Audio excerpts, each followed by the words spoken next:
capítulo 14, versículo 1. Vamos ver o que diz. Então olhei, e diante de mim estava o Cordeiro de pé sobre o monte Sião, e com ele 144.000 que traziam escritos na testa o nome dele e o nome de seu pai.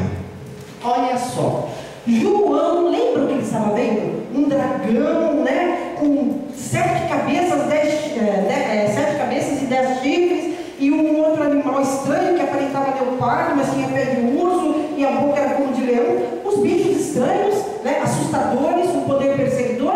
De repente, a visão se torna sublime. Olha o que ele vê. O Cordeiro, quem é o Cordeiro? Jesus. Ele vê Jesus no Monte Sião. Monte Sião é um símbolo do trono de Deus. Isso nós encontramos também apagadinho aqui, né? Em Salmos, no capítulo 133, versículo 3. Deixa eu ver aqui na minha folhinha aqui, porque ele está bem apagadinho, né? Dá para vocês verem aí? Tá? Salmo 133, 3. No capítulo 9, também, versículo 11, 78, 68 e 14, versículo 7. Então, Monte Sião é símbolo do quê? Trono de Deus. Então, Jesus estava lá no trono de Deus, porque ele é Deus, não é? E quem é que estava com ele? O Fabrício, o Renan, o Léo, o José Carlos, a Dirce, a Roseli, o Tony, o Pedro. Amém? Todos nós. A gente continua firme, a gente vai fazer parte desses aí. Vai estar com Jesus ali no Monte Sião, no trono de Deus, né?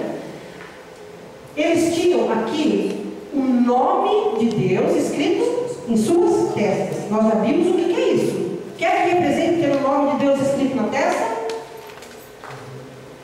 O que é que representa aqui a testa? Razão, raciocínio, né? Ou seja, estes 144.000, eles continuaram firmes até o final, e eles vão estar no céu, porque eles aceitaram pela razão, eles não foram forçados, eles entenderam a mensagem e eles aceitaram, tá? E eles vão estar lá no céu. Versículos então 2 e 3. E ouvi uma voz do céu como a voz de muitas águas, e como a voz de um grande trovão, e ouvi uma voz de arpistas que tocavam com as suas harpas e cantavam como cântico novo diante do trono e diante dos 4 animais e dos anciãos, e ninguém podia aprender aquele cântico senão os 144.000 que foram comprados da terra. Olha só, João ouviu uma voz como de muitas águas. Nós já estudamos o que representa essa voz aí, né? De muitas águas. O que representa? A voz de isso, vamos falar mais não? Deus. Voz de Deus. Já estudamos isso no capítulo 1, hein? Capítulo 1, versículo 15. A voz de Deus é comparada à voz de muitas águas. A voz de Deus é assim, ela preenche tudo, né? Como nós já estudamos. Diz que aquele quarteto lá, vai estar cantando lá, né? Tinha a voz como de arpistas. Eles vão estar tocando a harpa e a voz também parece harpa, ou seja, uma voz melodiosa, uma voz gostosa de ouvir. Que delícia, né? Os irmãos já ouviram alguém tocar harpa ao vivo? Quem é que teve a oportunidade? Fala a verdade, é lindo, não é? Maravilhoso.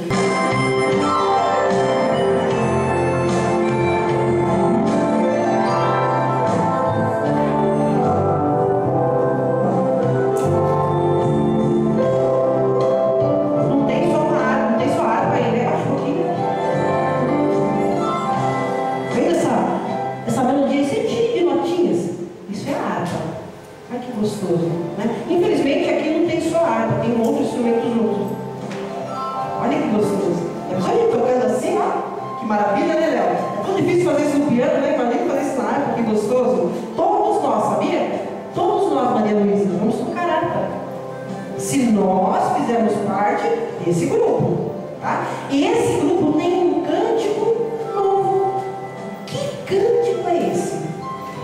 Em Apocalipse capítulo 15, versículo 3, esse cântico é chamado de Cântico de Moisés ou Cântico do Cordeiro.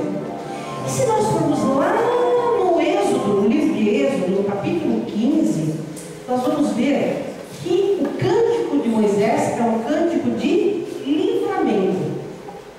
Quando Moisés dividiu aquele cântico, ele estavam cantando, louvando a Deus, porque eles haviam sido libertados, né? Ou seja, esses 144 mil vão cantar um hino da sua própria experiência.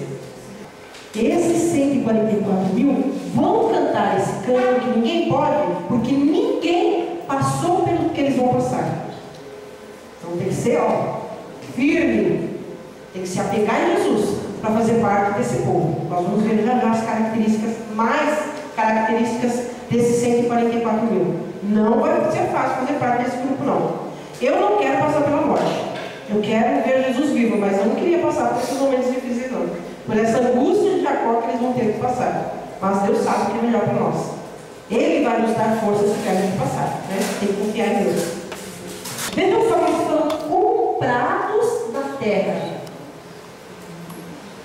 referindo-se não somente ao Jesus ter pago com o seu sangue, ter comprado, mas eles são separados dentre os homens. Eles são diferentes. Esses 144 mil foram comprados. Eles são diferentes. Eles são separados do mundo. Tá? Continuando então. Pode clicar aí. Veja o que diz o livro O Grande Conflito e também o livro Eventos Finais a respeito desses 144 mil. Ninguém, a não ser os 144 mil, pode aprender aquele canto, pois é o de sua experiência, e nunca ninguém teve experiência semelhante. Estes são os que seguem o Cordeiro para onde quer que vai. Este, tendo sido trasladado da terra, dentre os vivos, são tidos como as primícias para Deus e para o Cordeiro. Estes são os que vieram da grande tribulação, passaram pelo tempo de angústia tal qual nunca houve desde que houve nação, suportaram a aflição do tempo da angústia de Jacó, permaneceram sem intercessor durante o derramamento final dos juízos de Deus. Muito bem.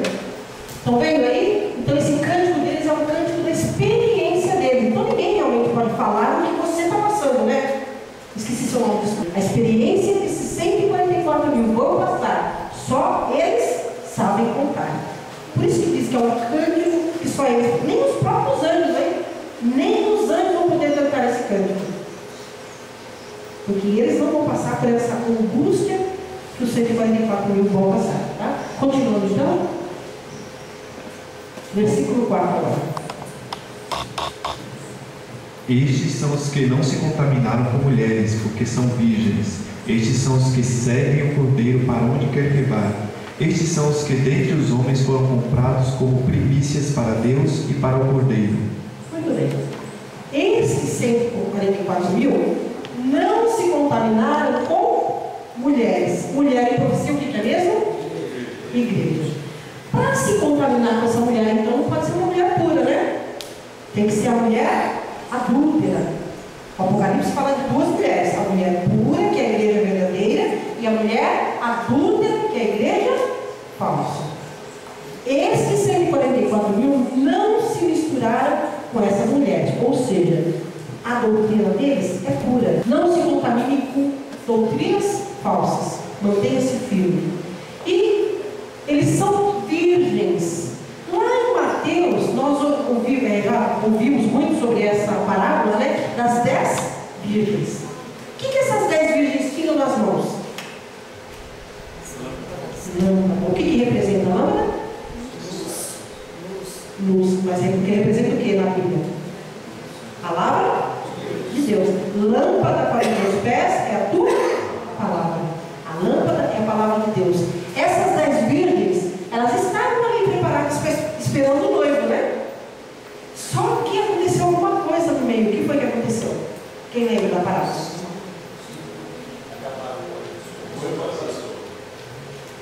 Apesar de estarem com a lâmpada na mão, 5 não se encontraram com o noivo, porque o óleo delas havia acabado. Elas não se prepararam.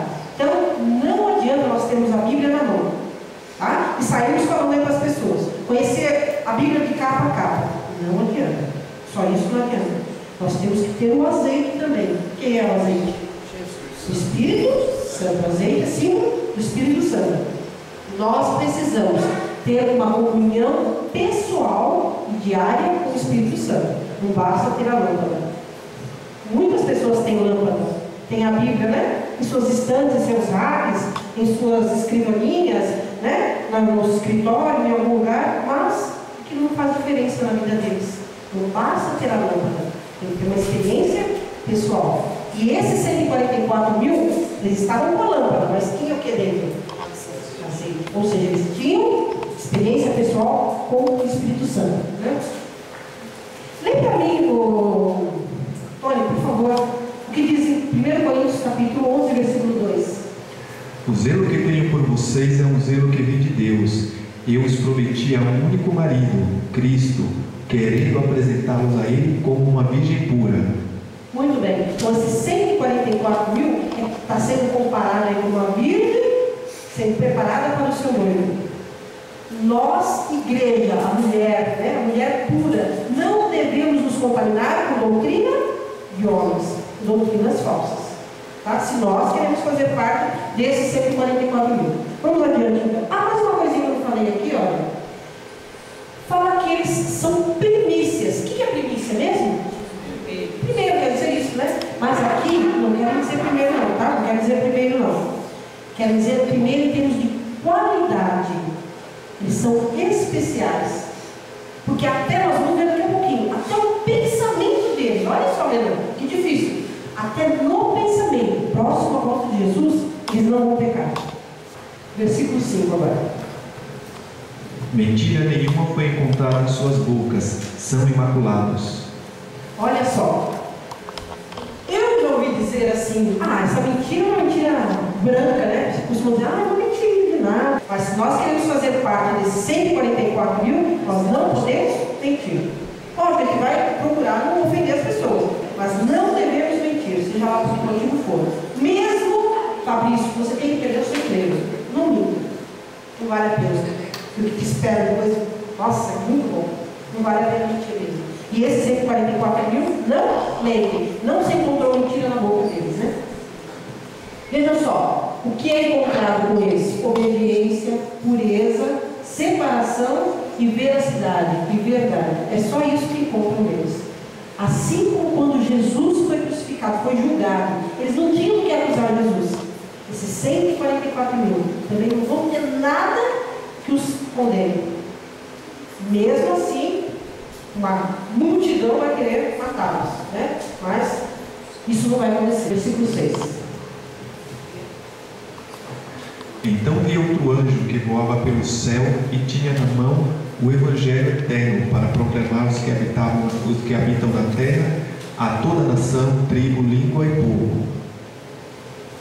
Muito bem. Deus tem um Evangelho novo. Certo? Errado. Deus tem um Evangelho eterno. O Evangelho é eterno. Desde o jardim do Éden, desde os filhos lá de Israel, a graça e a pessoa que nos salva é a mesma. Ou seja, Jesus, né? Antigamente eles olhavam para o Redentor que viria, e hoje nós olhamos para o Redentor que já veio. Mas nós somos salvos pelo mesmo Jesus, pela mesma graça. O Evangelho, ele é eterno, não muda. E as pessoas falam assim, não, agora mudou, não é mais assim. O Velho Testamento não vale mais. É comum de ouvir isso, não é? O Evangelho é eterno, ele não muda. E esse anjo que quer dizer o quê? Um amém? Mensageiro ou mensagem. Deus tem uma mensagem para a humanidade. E essa mensagem, ela é eterna. Tá? Ela vale sempre. Se mudasse, nosso Deus mudaria. E não seria perfeito, não é? E essa mensagem que ele tem é só para os adventistas do sétimo dia.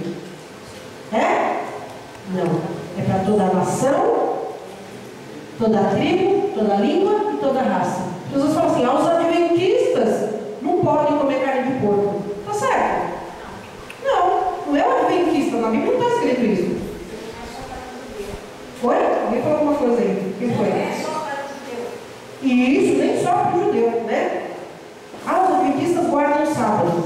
Na verdade, é o dever de todo homem. Só que alguns não guardam, né?